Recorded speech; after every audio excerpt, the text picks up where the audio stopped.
Welcome to the Sports Sesh podcast. I'm your host, Mason Shatwell. My co-host is James Evans, and we've got same segment as last week. We've got another fan on. We've got Matt on. Cheers for joining us, Matt. No worries. Thanks for having me. I know you run a page called Absolute Chelsea. How did that come about? So back in 2015, someone I know started it up with a few friends, and then I came on in 2016, I think. And then we came together, and then so ever since then it's grown really. And then I took it over fully in 2017, I think. So that was all independent back then. We still are kind of. And then last summer we linked up with Sports Illustrated to run their Chelsea channel for them. So it's kind of a hobby turned into a job sort of thing. Going forward with the Absolute Chelsea, what are your ambitions for the future? Do you want to sort of continue that on after uni, or what are you going to pass it on to someone else? That's the plan. Yeah. I think we'll see probably a year in. I'll give it a year after uni, and hopefully the year that I put into it, it will make it fully fledged full time. But yeah, if not, we'll see. I don't know yet. We'll have to wait and see. Well, with you being a Chelsea fan, what are your thoughts after Saturday? Disappointed and frustrated, but I think looking at the bigger picture, it's been a good season. I think it summed up our season kind of on Saturday. The defensive errors, but there was no pressure. Well, for me personally, I said before the game, regardless of how the result went, it was still a good season. We started well in the first 20 minutes as per, and then we just didn't kick on from the drinks break. We didn't kick on, and we let them into the game, and that's where we were punished. And the high line, unfortunately, it was a soft penalty, but it was a penalty. So, and then it all kind of went downhill, and the injuries, and it wasn't our day Saturday. But I think now we can focus on next season, albeit we have Bayern on Saturday. But yeah, frustration. I think that's the overriding feeling from Saturday. What do you think Chelsea could have done better to obviously win the game on Saturday? I think take the game to Arsenal more. The first 15, 20 minutes we did that. We got the early goal, and then for some reason we just sat off. We let them have the ball, and we let them come at us. And with the attack they've got with Aubameyang, he's in superb form at the moment. Since the restart, got 2 against City, and they were phenomenal against City. Arsenal been good since the restart, bar a couple of games, picking off us, City, and they've beaten Liverpool. So it was never going to be an easy task. And when you drop off like that, you're setting yourself up for a very dangerous game, and they took advantage of that.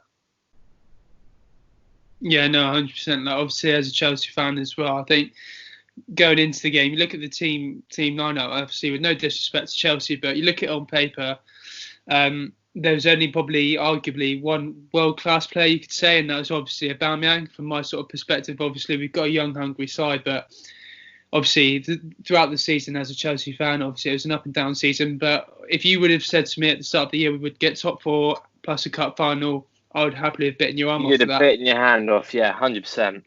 And the thing is, obviously, we can all be disappointed with the performance on Saturday. I don't think you 100% agree with you. I think the first 20 minutes or so, I think the likes of Mason Mount and Christian Pulisic really took the game to Arsenal and really put pressure along the likes of Holding, David Luiz and Kieran Tierney, who with David Luiz, I thought he put in a good shift against Olivier Giroud. You've got to give him he was great, just like against Man City. Luiz was superb, and before the game, everyone was like, Chelsea targeting Luiz. Luiz has his up and down games. Like some games he's great, some games he's not. You don't know what you're going to get from him. But it was kind of whose defence was going to break first. And yeah. I mean, just before the Pulisic goal, we got away with it. Aubameyang nodded one wide where really he should have headed it in. And then, yeah, I think the high line cost us big time. There was moments there, and then one long ball over the top, and we're caught out, and we're probably lucky that he wasn't sent off, really. But yeah, I think the high line sort of was our sort of downfall. Would you say? I think you look closely at the replay just before the contact outside the box. You saw I don't know if you saw it, but you saw Balmain sort of like not make contact with Aspie, you saw him push him a bit, not enough for Aspie to go down, but with Aspie sort of experience, you wouldn't have expected him to sort of reacting, obviously, hence why he gave away the penalty. And I think from then on in, you could tell early on, the long balls worked from the likes of Dudley's and Kieran Tierney had a fair few. And like, if you got the likes of Maitland-Niles, who had a decent game by himself, and Nicolas Pepe going in behind, I just think that sort of cost us early on. And after the drinks break, as you said, it just went completely downhill. And I think the red card didn't do us any favours. I think obviously we didn't play. The second half was more of it was an end to end, but it was a dead game like compared to the first half. And I think with the threat sending off just after they scored, I believe that was pretty much the icing on the cake for Arsenal. I think they knew we weren't going to get anything back, and I think we had no answer for that. As soon as Kovacic was sent off, we changed system, I believe, but there was just no change whatsoever. And I just think going into the sort of final 15 minutes, we literally had no answer for them at all. Yeah, I think we could have made a change earlier. And I was surprised when Pulisic went off, and it was so unfortunate. I mean, if realistically he was most likely going to score, had he not pulled the hamstring before he shot, because you see the replay, he's still going on, he's in absolute agony. But yeah, once the sending off happened, there was no real hope left in it. You had that glimmer of hope, but you looked at realistically, it was never going to happen. I think looking at the refereeing performance, it was shocking for a final, but I don't think.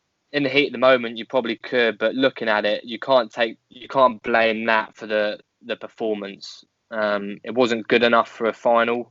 But yeah, I was surprised that, particularly after the 2017 final, that Anthony Taylor was put in charge, because there was a lot of questionable decisions, and it seemed to me as though a lot of the 50-50s Arsenal were getting, and there was a lot of cheap fouls. Well, fouls that they were getting awarded, and it kind of felt like that we never had a chance from looking back at it. But disappointing, but we move on now. We move on. Before going into the game, what was your predictions for the match? I went with a 2. I thought I was confident going in. I knew it was going to be a difficult game. But yeah, I thought 2-1. I thought we'd just had the edge, particularly after Wolves. I thought we weren't at our best, but we're coming in with confidence, and I felt like it's a final. I thought we're going to turn up, and we did for the first 20, but nothing went our way. 3 injuries, and yeah, so unfortunate, but we'll have to see. Yeah, it's the same with me. I think I just predicted it's an early 2-1. I was nervous going into the game, but I think off the back of Wolves, I was confident, just because obviously we secured top 4, which we so desperately needed. Like, it was in our hands throughout the majority of the season, but obviously at times we sort of slipped up and gave Manchester United and Leicester the chance to capitalise on that. I think the Wolves just sort of capped off a reasonably good season, I'd say, for us, and then to get to a cup final as well, I'm happy with. And I think going into the game, I was like I said, I was nervous but confident. And I think right from the get-go, I really enjoyed our approach from going forward on the attack. But obviously, yeah, it wasn't to be. And we can't sort of beat. It's no time to beat ourselves up, really. Looking back on it, it was a great season. Obviously, we would love to have had a trophy, but you can't win them all. And I think what Frank's done is absolutely superb. Like, you look at. I've seen people on Twitter, Facebook go, Chelsea, they go from 3rd to 4th and losing the cup final. But you look at the bigger picture. It's nonsense. It's a load of rubbish. Like, you look at our team and you look at Lampard, whose first season in the Premier League as a Chelsea manager. And with 2 years as well. Yeah, and not being allowed to sign anyone bar Kovacic, who was already registered as a Chelsea player.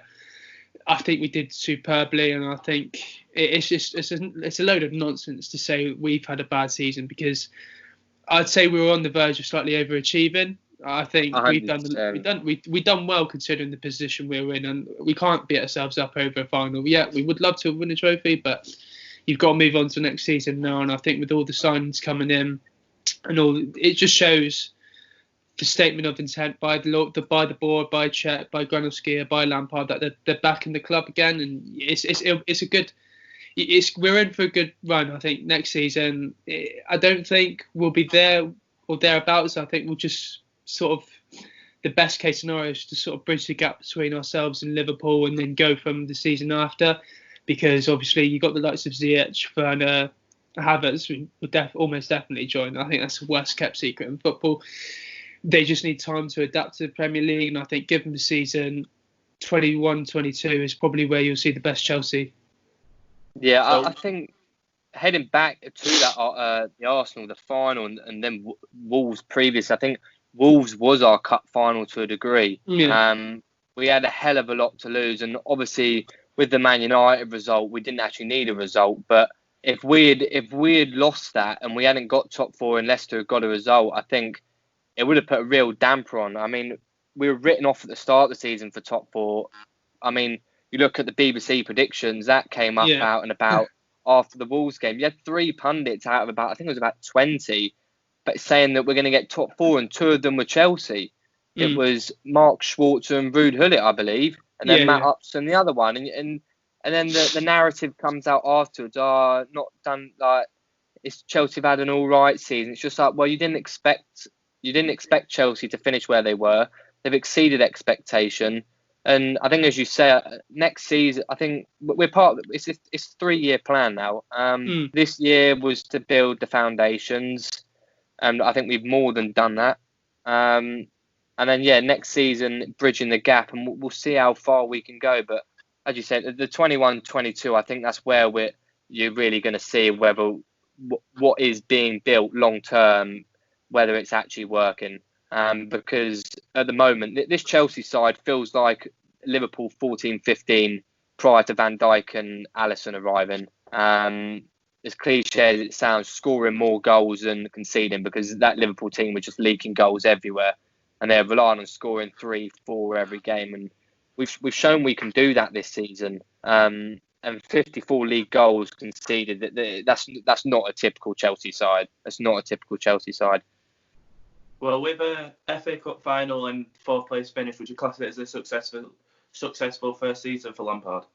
100%. I think, more than successful. Out of 10, I'd probably give it 7.5, 8. We won the final more so, but prior to the season, I didn't have any expectations. I just wanted the team to, first of all, I feel like this season the club's come together a lot, regardless of what you thought about Sarri. There was a disconnect through the whole club, and we've brought in the youth. They were playing. Some of them were playing Championship football last year. They've held their own, playing in Europe every week, and the experience they've gained is going to be valuable. And we're actually starting to trim the squad and build the squad to make it a world-class squad. We're not buying players for the sake of it. We could have done that in January, and I think January actually really told in that case. We could have gone out and got Mertens. We could have done, but we didn't want to. And you look at the age. The age is coming down in the squad again. I think it's a really successful season. Yeah, no, I totally agree. I think, like you said, Matt, when rating out of 10, I'd probably give it a 7, 7.5. I think going into the season, nobody expected anything from us at all, as you touched upon earlier, with the BBC sort of pundit nonsense, really, with no one sort of backing us. And, to prove all the doubters wrong, it's a lovely sight to see, because you see all the rival fans who are all bitter and jealous because of what we've succeeded with such a young, youthful squad. And I think with the likes of, obviously, Reece James and Tammy Abraham and Tomori all playing Championship football and all doing well for their respective Championship clubs last year, to step up and sort of make their debut season in the Premier League. I know, albeit Tammy had like a brief spurt at Swansea in the Premier League, but this was his big step up. And I think to top goal scorer with 15 goals, right, you've got to accept that. I think he had a good season. I think you can more than accept that. 15 goals. When you're going because when you're playing for a promotion Championship side, playing for a team top 4 every week, it's pressure, and in the Champions League, that's no easy feat. He's had his little blips this season, and he's not been great since the restart. Giroud's been phenomenal, But yeah, I think Abraham, he's been. If you look at the overall season, they've all been great. They've all been brilliant. Yeah, I think with Mason Mount, I think to come into the way he did, obviously he's chopped and changed in terms of the positions, and I think with Frank Lampard, and you've got to respect him for that because he's had to adapt to several positions and sort of change his approach in that sort of aspect. And I think the way he's done it is superbly. Obviously, at the start of the year, he had a good run in form. He had scored a couple of goals with Southampton. Then he had that little blip. I think since the restart, we've sort of seen the sort of regen of Mason Mount. I think 100%. He was looking tired, wasn't he? Really, just before, but he was just finding his form before the restart. But yeah, there was a couple of points in the season where he did look tired, and there's no surprise with that. He's played 52 games this season. The first ever Chelsea Academy product to do that in the first ever season, and to get, I think he's produced 8 goals and 6 assists, I believe, for the season. That's outstanding. Particularly as you say that he's played 3 positions this season, and to do that at 21 years of age, that's phenomenal. And to see, obviously, Goal, I think it was, or whoever tweeted it out, saying that he was in the Premier League's worst 11, isn't it, since the restart? It's absolutely ludicrous. It was the Who Scored. Yeah, it was off of ratings, and obviously, I don't think ratings never tell the full story. The only one that you could accept out of the Chelsea 2 was Kepa, really. But yeah, 100%. Yeah, on Mount, that was very harsh. But ratings are, you don't really look at them, to be honest. Yeah, and I think with James, obviously, he's had his ups and downs this season, but that was sort of expected to go from like a mid-table relegation side, to stepping up. I mean, when he made his debut, I think it was against Grimsby in the Cup or something. Yeah, I think it was Grimsby in the Cup. I think we all just enjoyed the sort of he brought something different to that right back sort of slot. Obviously, we all know what Azpilicueta is capable of, but Reece James offers something more, and it's exciting to see where the future lays with Reece James. I think give him another season or 2. We've just got to easily gel him into the squad and work his way up, and I think come 2 years or so, we may see the sort of best out of Reece James because he's only 21, 22, 20. So you've got to give him time. And I think what Lampard's doing with the squad, and especially with the youth players, you've got to sort of commend him and put some respect in his name because he hasn't necessarily, thrown him into the deep end. I mean, you could argue that he has because he's had to with the lack of resources and obviously the transfer ban. But the way he's coached them and managed them is second to none. You've got to put some respect into Frank's name just because, and that's shown on the pitch because obviously those youth players have stepped up big time to perform for the manager and sort of to perform for the club. And obviously they know because obviously with the youth players it adds that bit of excitement because they came up through the academy. They've been They're one of our own. They're one of our own. They know what it's like to put the blue shirt on. They know what it means to the fans, and yeah, I think the future does look bright for Chelsea. I think that's one of the most with Reece James particularly. I think that's why it's been so underwhelming, particularly since the restart, because he showed the directness and the ambition to go forward. And since the restart, he's not really shown that.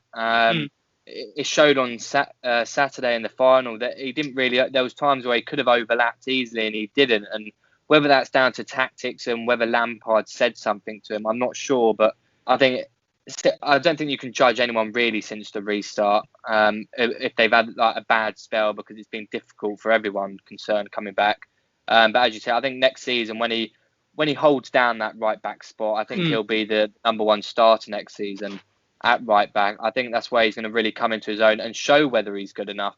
Because I think the first season you can show glimpses and you can hope, but then when it comes to the second and third seasons, when you're playing in the Chelsea side that are expected to deliver week in, week out, deliver trophies, there's no time for poor performances or maybe next week.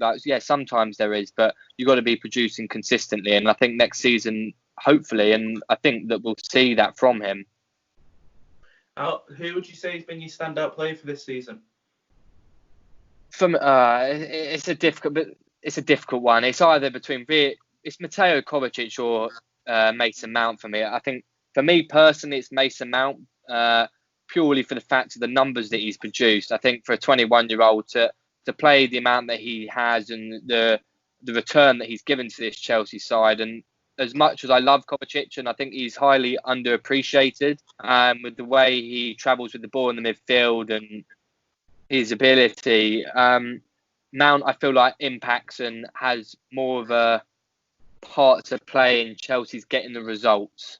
And at points this season when he's not played, where he's come off the bench, particularly against Man United, when he came on, you saw the difference that he brought to the team.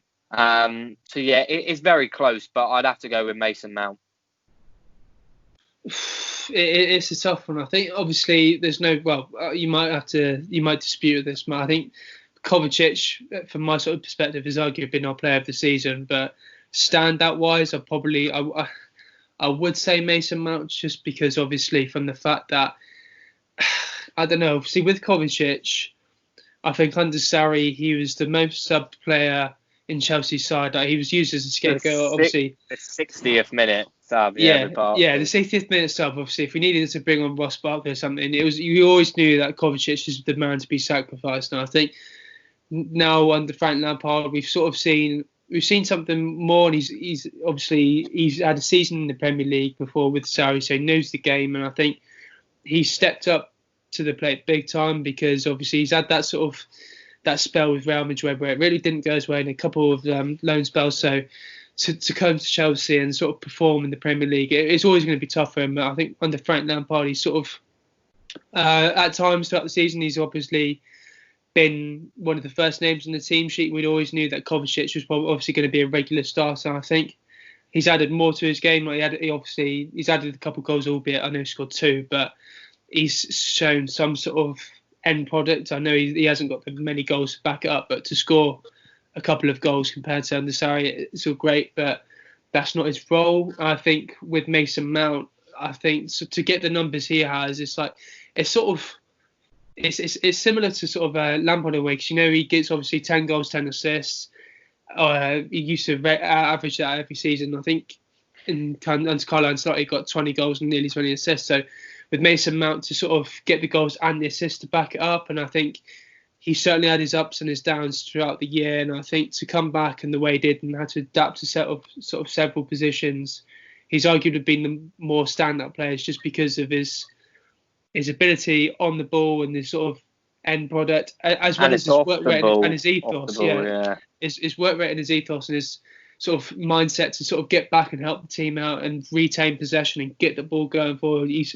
You can tell he probably cares for the club. He always loves putting those shirts on because he's just he's end to end from minute 1 to minute 90. He truly cares, and I think when you look at it as a Chelsea sort of perspective, you can appreciate that more. And I think he's arguably been our stand-up player throughout the season, just because of the fact that obviously he offers a bit more to the club and to the side. I don't think there's a wrong answer either there, to be honest. Yeah. I mean, you can pick and choose. There's been several other players that have been phenomenal. Azpilicueta's been brilliant this season. I feel like this is one of his best seasons, to be quite 100%. honest. He's actually learnt what he's good at, and he's stuck to what he's good at. And then Pulisic, he's had a pretty decent first season, bar a few injuries. Willian's been a pretty consistent performer. So yeah, those two are the standouts, but there's been several good performances from the squad this year. What's your realistic expectations for next season for Chelsea? Next season, well, first of all, top 4. I don't think we're going to be quite there for the title. No. I mean, this is quite not controversial, but I genuinely, if we get the defence sorted out this summer, I genuinely think we could challenge next year. I mean, I will be sticking a bet on for us to win the league regardless next year, even if I don't think we'll win it. And then I think all I'm expecting is a cup run in the Champions League to see us improve from this season, because realistically we're going to be being knocked out on Saturday in the last 16. To get into the quarterfinals of the Champions League and beyond, and a trophy would be brilliant. I don't want to turn into a side that's like, we've got top 4, that's enough, because that is not the case. Yeah. But yeah, next season, just building on what we've got, I think consistency, I think, is what I'm looking for.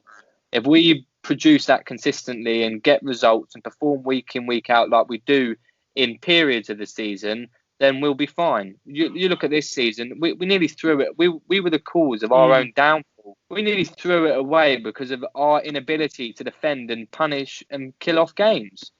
So yeah, a top 4 finish. I think we'll top 3. I think that'll be quite nice. And then a run in both cup competitions, because I'm not quite sure what's going to happen with the Carabao Cup just yet, whether we'll be entered or not. So yeah, that's probably my highest expectations, and anything more will be an added bonus. Yeah, 100%. I think with no sort of disrespect to Tottenham and Arsenal over the years, they've sort of been the side whereby they get top 4 will take that. And I think with Arsenal fans and Tottenham fans, they've always enjoyed the sort of their season whereby they finished in that top 4, and they've had nothing else to sort of brag about. And I think with Chelsea, the important factor is to sort of build on that from this season, with the likes of Werner, Ziyech, Havertz coming in. I think, well, obviously it's not done yet, but it's bound to happen soon. Touch wood. It's going to be happening soon. Yeah, it's going to be happening soon. And I think with Chelsea, there's no hiding it about it. There's no sort of secret that, and you can see it as well, Mason. I think that there has to be a sort of defensive restructure. I think with Kepa, I don't know. I've sort of understood. I backed him a bit, and I think at times this season I've backed Kepa, but recent performances, that there's no excuse. I don't think he's the man to sort of take us forward. Like we've never been confident with Kepa in goal, and I think going forward, if we fix the sort of the defensive back line, and we bring in some reinforcements at the back, I think we could be there or thereabouts. I think with Chelsea, with now, obviously you look at the season, Liverpool literally just ran away with the league, and I don't think they'll do that again next year. And I think with Chelsea, if they improve at the back, they improve going forward, which they have, and they've shown the desire to spend money, and they've done it early. I think the Premier League will certainly be a lot more entertaining next year. I think for Chelsea, it's important that they improve from that top 4 finish and that cup final, get to a final next year, win a trophy, get top 3, a good Champions League run. And I think going into 21-22, we can only improve on that again. And I think with Frank Lampard and Petr Cech coming in at the board, I think he's only showed that we sort of made a statement of intent early, and we've shown that we've got the desire to improve and achieve success in the upcoming years. I think with Chelsea, a top 3 finish, a cup next year, sort of it's important to bridge the gap between ourselves and Man City and make it a more entertaining sort of league next year rather than a one-horse race. I think you look as well, you when you mentioned Liverpool, the times we played them this season, we've beaten them once, but every time we played them, we've gone toe-to-toe with them. We were unfortunate in the Super Cup. We were unfortunate in the league game at Stamford Bridge. It would have been a completely different game if Tammy Abraham had scored the 1-on-1. And then the end of the season, that was what it was. But yeah, and then you mentioned about getting the signings in early this summer. This looks like it's got the feel of the 2014-15 summer window, I think it was. Yeah. When Felipe Luis and Fabregas and Diego Costa were signed, we're getting our business done early, not leaving it late in the window, showing we know what we're doing, and we've actually got a clear plan in place. If signings are expected through the door in the next couple of weeks, providing that we can agree deals and whatnot. So I think, and it will allow the squad to have a couple of weeks together, because you've seen under Antonio Conte, we were signing players on deadline day. We originally were going for Fernando Llorente, that then fell through. We were signing Drinkwater, Davide Zabacosta, because we weren't getting our first choice targets, and we're not doing that anymore. And you look at the talent we're actually luring to the club. Werner, 28 league goals, I think it was, in the Bundesliga this season. Havertz, one of the most exciting German prospects coming up, and he's chosen us, albeit that we're the only ones with the financial capabilities. Signed Ziyech for 38 million. It's looking very good. How many more signings do you think you have to make now to have a good season next season? You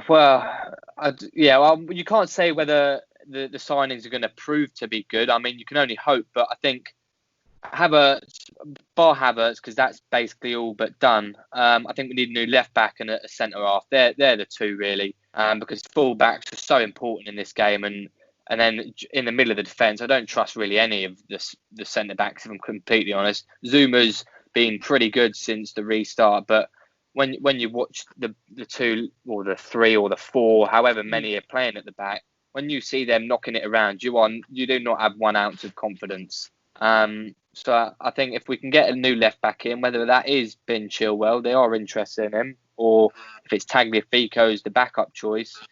And then at centre back, most likely going to be Declan Rice because we don't want Ake. I think that'll be a good summer, and then anything else is probably an added bonus. What do you think? 100%. Yeah, 100%. I think Havertz is obviously nearly over the line. I think our next priority has to be a left back and a sort of centre back because we know either Emerson or Alonso is going to go. I think with Emerson, probably go to Inter or Juve. It's important to sort of use that money wisely, and I think I'm all for Ben Chilwell, but I don't mind if we obviously going for Tagliafico just based on the European experience. He's like sort of going into his late 20s. He's got the experience at the high level. Yeah, 27. So he's got the experience at the high level. I wouldn't mind sort of Tagliafico coming in because obviously he's got that Ziyech sort of. He won't be on his own, if you know what I mean. Like he knows to have Ziyech well from Ajax. So, and again, I'm happy with Ben Chilwell as long as obviously we're not priced out of a move for him. 100%. I think if it's any, well, obviously they're wanting 80 million for him roughly, and it's fair enough. That's what they got for Harry Maguire, and to Leicester, that's what he's worth. It's a bit like the Zaha situation. Palace value Zaha so highly because of he could be their make or break in staying in the Premier League. But I think if we are to get him, I think we'll hold our own. I wouldn't be looking if it's any more than 55 million pounds for him. He's 23. He's an England international, so obviously you're paying a little bit more for the English element of it.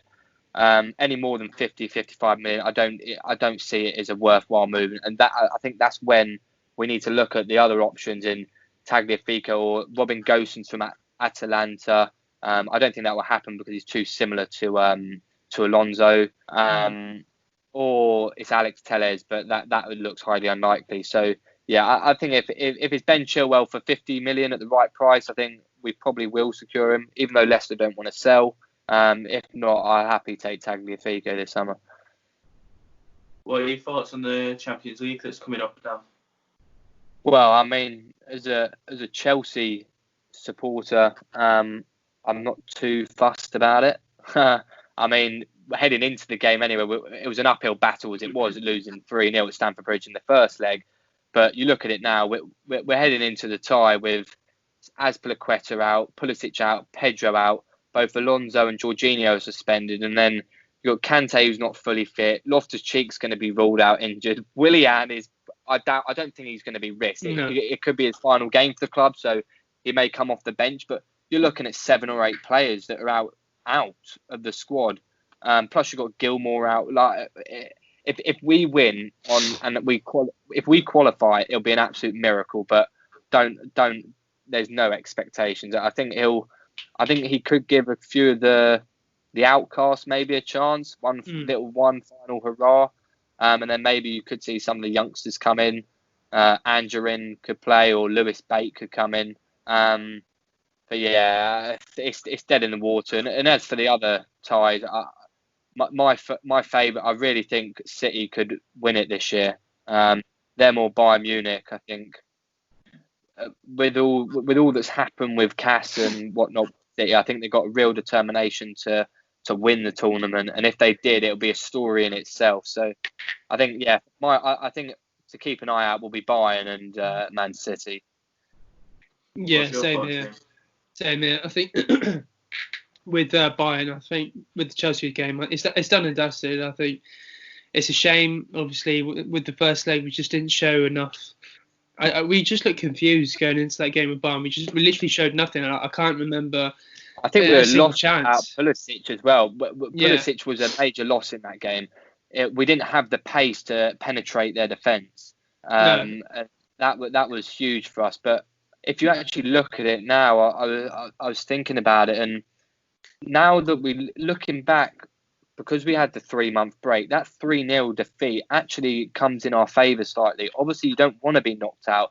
but it's an excuse not to play the big boys, and it's an excuse to play the outcasts and the youngsters and give the boys a rest, because after that we've got, I think it's about 5 weeks till the new season starts, and even the FA Cup defeat, it helps out slightly because we don't Community Shield at the end of August. Obviously you want to be in that, but I think it couldn't have actually come, that 3-0 defeat, at a better time in a way.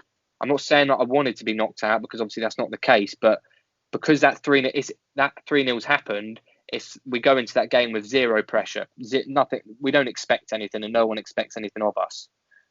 Yeah, no, 100%. I think with the side, it gives sort of Lampard an excuse. You look at the players all out with suspension and injuries. I think it just gives them an excuse to sort of play the B/C team, and obviously now that we don't have Champions League quarter-final, semi-final, whatever to play for, obviously albeit 4-0 over Bayern Munich, which is probably unlikely. We don't have the Community Shield as well. We're not keeping a clean sheet either. No, we're not keeping a clean sheet as well. It'll be more goals.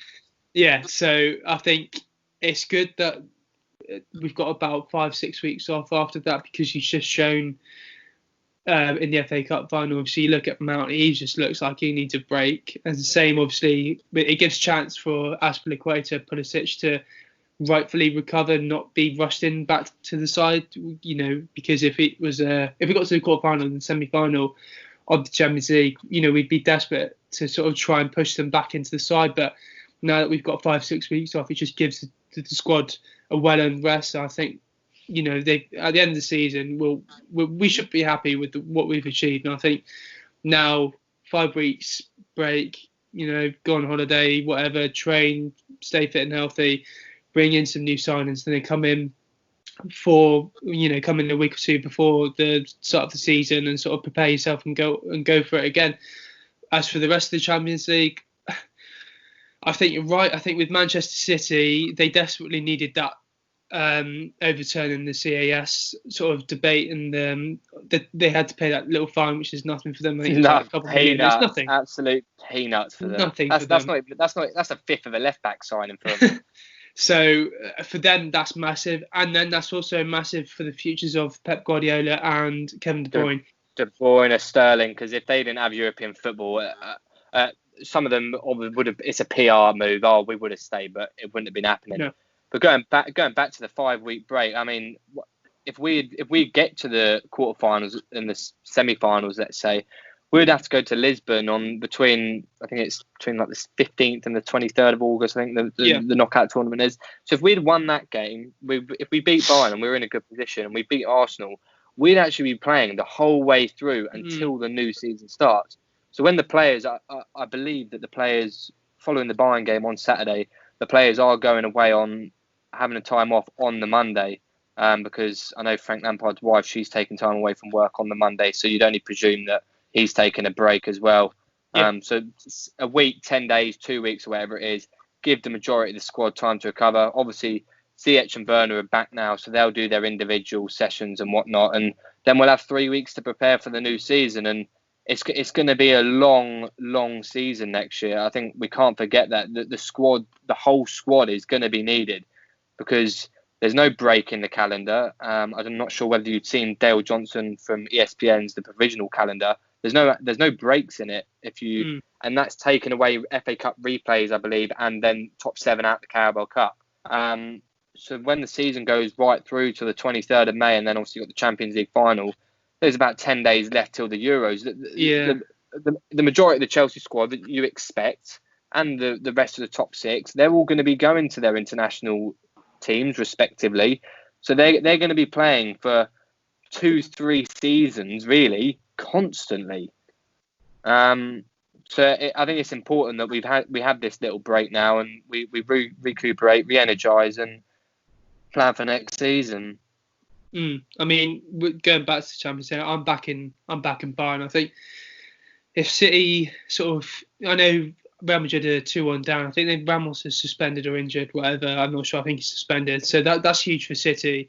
I think if they can, this is sort of their year to win in Champions League. If not, I don't see when it's going to happen. But Lewandowski's in hot red form as well. 100%. I think he's arguably one of the best strikers in Europe right now. And I think with City, I think they'll benefit from the fact that in Lisbon onwards, it's only decided over 90 minutes plus One game. 120.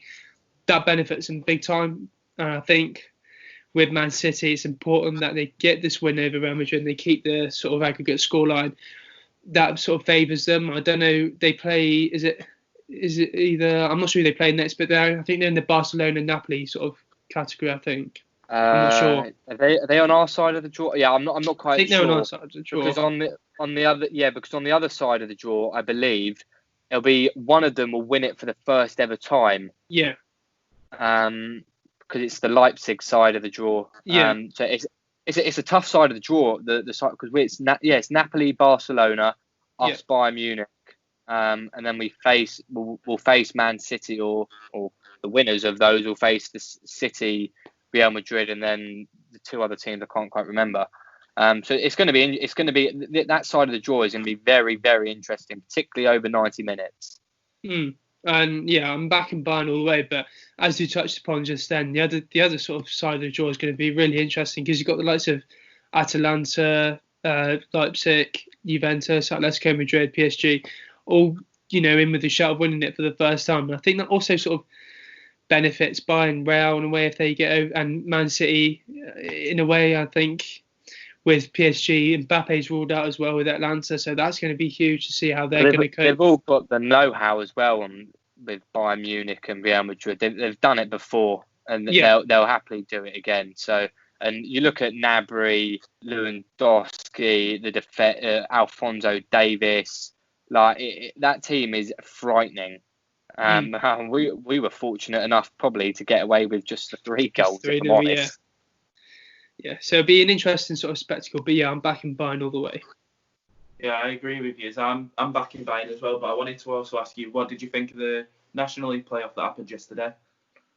Well, it was a surprise that Harrogate came up 3-1 winners, I believe it was. But that I think that actually could spell trouble for Notts County because not coming up at the first attempt. Is slightly worrying because then they're going to lose a lot of their players because their players ain't going to want to stick around. They thought, when you go down, you're like, okay, we'll give it 1 year. It's a surprise at Harrogate Town, a small little club, being in the Football League. It's a surprise, but they've obviously deserved it over the season. Yeah, 100%. I think with Harrogate, nobody expected them to sort of at the start of the season, sort of to contend with the sort of the playoff mix and get in with the shout of going up. And I think it's credit to them. I think in their over 150 odd year history, that's the first time they've sort of got into the Football League, I think.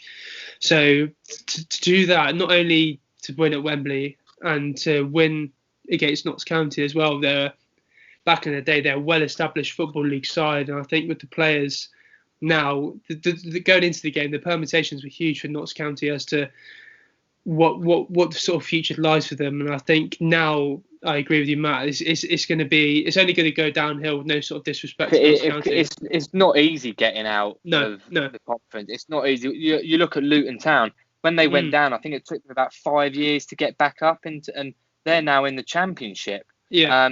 They've got to be patient. They don't want to go down the route that the likes of Torquay did and Darlington. They don't want to do that. So as long as they keep the core that they've got, maybe one of the two big names will go. Roberts as one.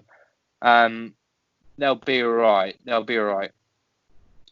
Yeah, I mean, it's tough to sort of see them sort of contend because it usually, sort of from a mental aspect as well, it does take a lot of you because you competing for the whole season, sort of trying to push for automatic promotion, and then to slip at the final hurdle at the playoffs, it sort of takes a lot of, it hurts mentally as well for Notts County, who are, like I said, a well-established Football League side.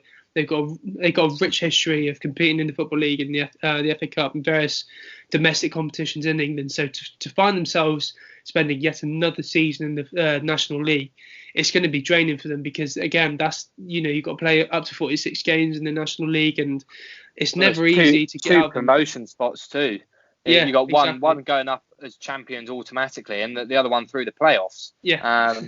So there's no real easy chance to. It's not like you got the two promotion spots, then you've got the playoffs if you just drop out. It's anyone's game once you're in them playoffs, really. Yeah, and to compete with the likes of Bromley and Yeovil next year, that is going to be a tough ask.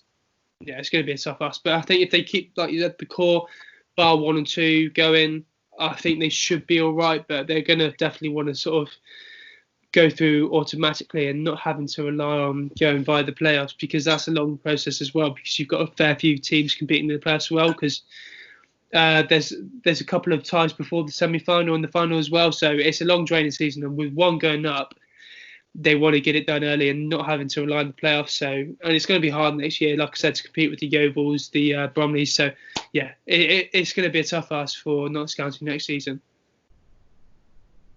Well, that's everything from me, James. What else have you got around?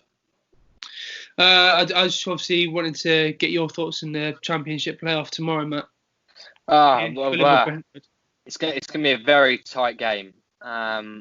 Both finished on 81 points for the season, and Brentford had it in their hands with a couple games to go, and the first time that they did play after West Brom, and they choked.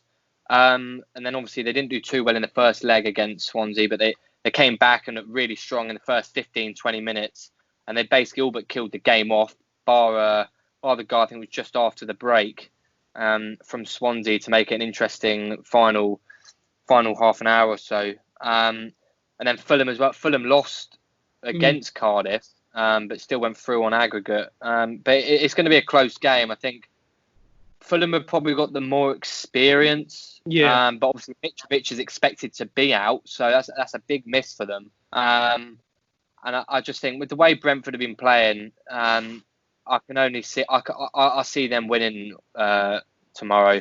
I really do, and I think especially with the new stadium, I think it'll be the perfect time. It'll be the perfect time for them to go up, and they've been phenomenal all season. Their front three, they're so free flowing going forward. They've got a decent back line as well. I think it is their time. They were in the playoffs a couple years back. I think 5 or 6 years back, and they didn't quite do it. But I think they'll do it tomorrow night from a personal point of view. Yeah, no, 100%. I think with Fulham, they've got the experience, they've got the quality all over the pitch. But with Mitrovic potentially being out, that's huge for Brentford. And I think all season, I agree, going forward, they've just been a joy to watch Brentford. And attackingly, they're second to none. They obviously, in terms of the goal scoring, they're up there with the likes of Leeds and West Brom. And with Ollie Watkins and Benrahma and the other Bueno in competing next tomorrow, they're going to have to be on full form. And I think when you touch upon that front three, they're brilliant, but they've got a very good spine. They've got quality in all sorts of areas. So you've got Pontus Jansson at the back, who's a championship proven player with Leeds, and if he has a good game tomorrow, that's going to be huge. I think just after the COVID break, didn't Brentford beat Fulham? Was it 2-0 or 0, something like that at Craven Cottage? So that's going to sort of give them a boost in their mental. Yeah, that they've already beaten them post obviously the break. So I'd love to see. My heart's saying Brentford, but my head's saying Fulham. But now if Mitrovic is ruled out completely, that's going to do Brentford that's going to give them a real boost, because I like their coaches. Brentford's coach is very vocal. He's very passionate about his side, and I think with Scott Parker at Fulham to go down, and obviously I think this is arguably his breakthrough season. He's done well, Scott Parker, with that Fulham side, but I think he's just going to fall short at the final hurdle, because they had the chance to go up automatically, but they've been up and down the whole season. And Mitrovic being injured, they fell off. Yeah, they were looking to go up really, and then I think what it will come down to is the bottle of it, and that's my only concern for Brentford. I mean, the fact that they choked going up automatically when it was in their hands, and it was against Wigan, I believe it was, that they did they lost it. And so when you're going into final, for the majority of them, if not all of them, it's going to be their first taste of it in the playoffs final. And Thomas Frank's never experienced it before either. So it all leads to a very poised tie. And I think there'll be plenty of twists and turns in it. And it'll be who can handle the pressure. Yeah, no, I agree. I think it'll be interesting to see how both sort of sides approach it, whether they're going to be cautious right from the get-go, or we could see an entertaining game just be based on the attack. I've liked, especially in the first leg in particular, I was very impressed with Debono and Josh Onuma at Fulham. I don't know if you saw his goal, the first goal, Josh Onuma, there was a brilliant solo goal. I think they've all got the quality going forward. It's just going to be a case of who could sort of mentally, hold their own and, stick to the game plan and not make a mistake, because that's huge. Like, the permutations of the game is huge, because obviously going into the game as a footballing fan, even as a Premier League fan, we know what the playoff final means. It's obviously described as the richest game in football. Yeah. And I think that's sort of going to play a factor in the back of their heads. Obviously a win and we're in the Premier League. If we lose, that's pretty much our whole season down the drain. It meant all for nothing. So it'll be an interesting spectacle.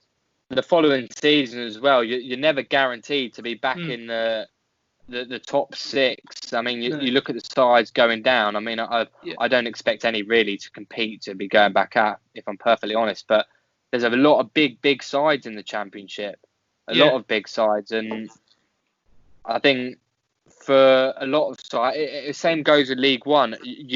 There is points where you feel like this is where we have to go up, otherwise we're in danger of sitting in this league for a while. And as you mentioned, obviously, with Bournemouth, Watford and Norwich all going down, how do you see the sort of Championship playing out next season? And obviously, with those sort of sides going down, which players do you think from those respective clubs are going to leave, and how do you see them competing next year? Well, with Bournemouth, particularly with Eddie Howe going, I think it was expected that he was going to go. So I don't think you can quite judge them just yet, depending on who comes in charge. For Watford, I think they're going to lose a plenty of their players. Sarr, Decore, Deeney, Gray. I expect them to hire Eddie Howe. I really do. Albeit they've gone down, but obviously it depends what job comes up in the Premier League. With Norwich, I fear for Norwich. Obviously, they weren't expected to come up from the Championship, but they're going to be losing the likes of Aarons, Buendia, Campbell, Ben Godfrey, most likely.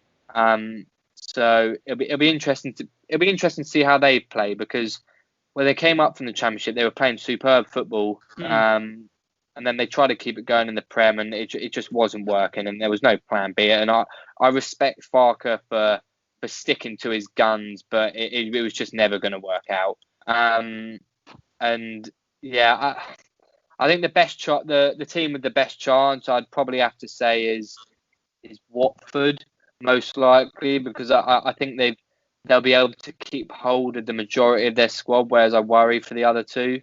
And then as for the two coming up, in terms of Leeds and West Brom, I think they'll both be able to hold their own in the league, because Bilic is proven, and then Leeds is a bit of a unknown. I mean, some of their from their end, they want to be getting Champions League football. It's a big claim very early on. But yeah, I think they'll do quite well in the Prem, and I don't think either of them will go back down personally. Yeah, I mean, I'd love to see Leeds do well, because traditionally, back in the day, they were a team competing for the European slots back in the day. And obviously, you look at the likes of Haikil and Viduka, they were just so entertaining to watch, in the late 90s, early 2000s. So for them to go back up is going to be huge. I think with Leeds, they've got a good side there. I'm a big fan of Bielsa. He's such an they've finally done it as well. They've broken the curse. They've been so close so many times, particularly last season, and we saw what happened there. And now that they've finally done it and they've broken that mental barrier, because it was a mental barrier. Now they've done that, and they'll be able to attract big players. They will. Bielsa's pedigree, and the fact Leeds are a big.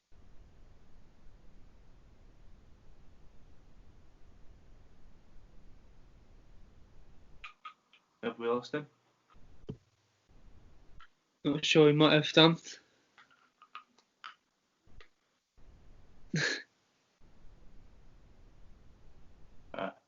There we go. Sorry. Yeah, there we are. There we go. I'm back. Oh, nah, come on, man. Not for long, it seems. I know.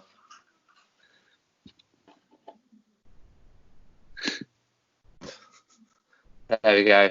God, this is typical, isn't it? Sorry about that. Yeah, so I think Leeds coming up. I don't think they'll have a problem attracting the big players, and they'll have the quality, I think, to shine through. But plenty of other Prem teams, they have been improving. You look at Brighton, for example, signing Veltman from Ajax and Lallana from Liverpool. I mean, they could.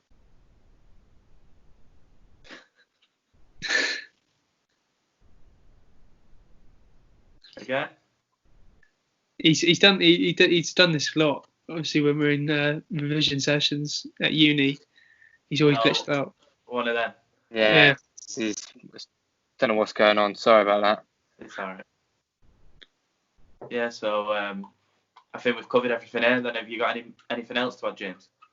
I'll just briefly touch upon the F1 sort of, Meekin. I know you briefly wanted to sort of talk to me about that, Matt. What did you sort of make of the British Grand Prix? Because I noticed yesterday Lewis Hamilton described it as the most dramatic ending I could remember, and obviously with the puncture sort of going into the final stages of the race, and it's just weird the way it finished. With Hamilton extending, there's nothing going on at all either. No, and obviously you look at the start of the race. No. Yeah, you look at the start of the race, and well, the middle of the race is never really entertaining at all, and Mercedes are so far ahead of the rest of the pack. It was going to be, and Christian Horner said it himself. He said the only way we're winning this or getting in the top two is if there's a mistake. And you look at the final few laps, you had Kvyat's tyres going, then Bottas's went, very unfortunate for him. And then you had Sainz's go, and then Hamilton's. Verstappen pitted the lap before because they wanted to try and get the fastest lap, and that kind of played against them in a way. Obviously, that you didn't know whether Verstappen's tyres would have gone, but it didn't look like it. When they were analysing his tyres, they still had a lot of life left in them. So yeah, it was a very edgy end to the race. I think two more corners, had it happened 2 corners previously, I think Hamilton would have been in trouble. Yeah, 100%. I think with obviously now you look at it on paper, Hamilton and his teammate Valtteri Bottas have sort of cruised sort of the table in the proceedings. As of right now, I think Hamilton's 30 odd points clear in the leaderboard, and that's just originally it was only I think it was 5 points separating them, and it's so unfortunate. But I mean, Hamilton, he's gonna run away with it. He's gonna get his 7th title. And that sort of led me on to my next question. Obviously, going into the 70th sort of anniversary next week again at Silverstone, do you sort of see Hamilton winning again, extending the gap between himself and Bottas, and obviously the likes of Ferrari, and going on? I think it's going to be one of the Mercedes. It's an easy prediction to make, I guess. And with the way Hamilton drove yesterday, I think he's firm favourite. I think it'll be very interesting to see the tyre choices, the decision that's made by Pirelli, because it was a bit of a disaster yesterday. The only one I can really see challenging is Verstappen. Ferrari just aren't quick enough. No. As they've said, they're not expecting to win races till 2022 now.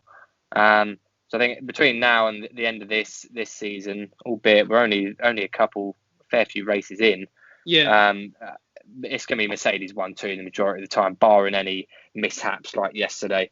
And I think next season you could see the gap being closed. I fancy McLaren next year. I think they're going to do quite well with their new driver setup. But I think Hamilton's going to run with it now. 30 points. He's not unless he crashes out or anything happens. There's no way he's not finishing top 3 each race. Yeah, and obviously just a sort of final one from me. Obviously with the F1 sort of season just restarting again, how have you assessed the sort of the precautions and the sort of safety measures they've taken post obviously the COVID, and do you think they've come back at the right time, and have they taken the safety implementations rightly, and have they approached it correctly? I think they have. I think they've done as much as they can, to be honest. They've all been in their own little bubbles, and you look at the Sergio Perez incident, they're taking it seriously. They replaced the driver. They're unfortunate with Hülkenberg that you couldn't even start the race, but that's another matter. But and obviously sport with fans, it's disappointing that they're not there. But with F1, it doesn't matter too much. I don't want to sound disrespectful to the sport because obviously fans are a crucial part, but it doesn't affect the drivers. The drivers are in the zone with their engineers and their team in their ears the whole race. So I think for F1, it was a no-brainer to get it back going, to be honest. And it's seen that although it's not been as competitive as many would have liked, it's been entertaining somewhat. And obviously, well, going into the F1, obviously, from my perspective, I think Lewis Hamilton's obviously going to cruise it. And I think with the way they've sort of come back after COVID, they've done well. And obviously, from what I've seen, they've had it's like with all sporting outlets, they're going to have their ups and their downs. But I think with F1, they've approached it correctly. And hopefully we can sort of see a smoothly ran company for the rest of the season, and with Mercedes arguably coming out on top. So with that sort of wrapping up with me, have you got anything else to touch on, Matt? Have you got anything else you want to discuss, or are you all good? I think we're all good. I think we've touched base on everything. Yeah, we've obviously gone over an hour, so I'm happy to call it a day. Thanks there, for having me. Mason. Thank you for coming on. Bye. Bar the little ending. Nice one. No worries. Yeah, cheers for your time, mate. It's good to speak to you, mate. Thank you.